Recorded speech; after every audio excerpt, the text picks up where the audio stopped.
And yes, it's another Ames sword padlock. This particular one was received in the lock position made for General Railway Signal Company of Buffalo, New York.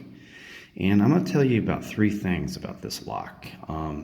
One is I was really kind of hesitant about purchasing it because I noticed that these two rivets looked like they were lifting, and the other two looked pretty decent, but as it turns out, this lock was not hacked open. So often I see these locks hacked open, and I refuse to buy anything that's been hacked.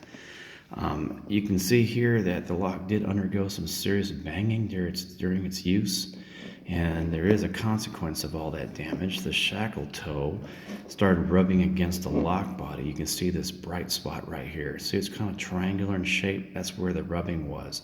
And what I ended up doing is I bent the shackle back in a very meticulous manner so I didn't damage anything.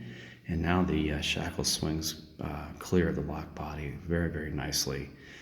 And the other thing I want to talk about is key blanks.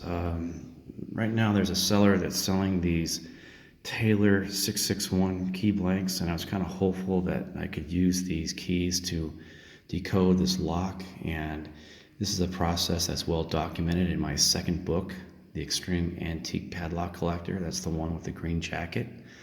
And I will tell you, do not buy these key blanks. They are horrible.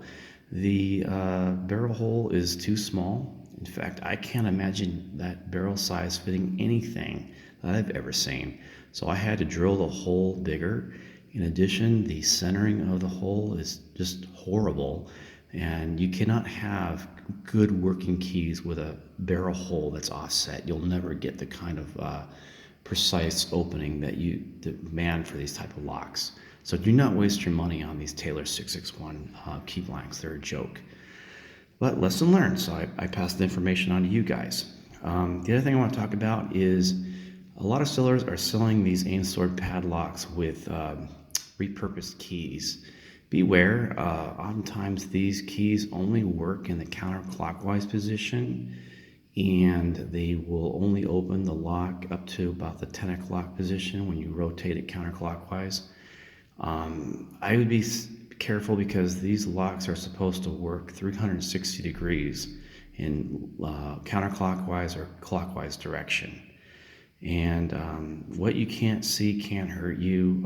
A key that's been repurposed, sometimes those bits will cause irregular wear in the tumbler surfaces. And it's just a shame because that key may operate the lock, but it's not operating in the way it's supposed to. And that can cause internal damage. So those three things I'm bringing you today, and at some future point I'll be making a really nice key for this lock. I'm thinking about using stainless steel. I haven't done a key in that material in a long time, and I'll bring it to you guys. Thanks for watching.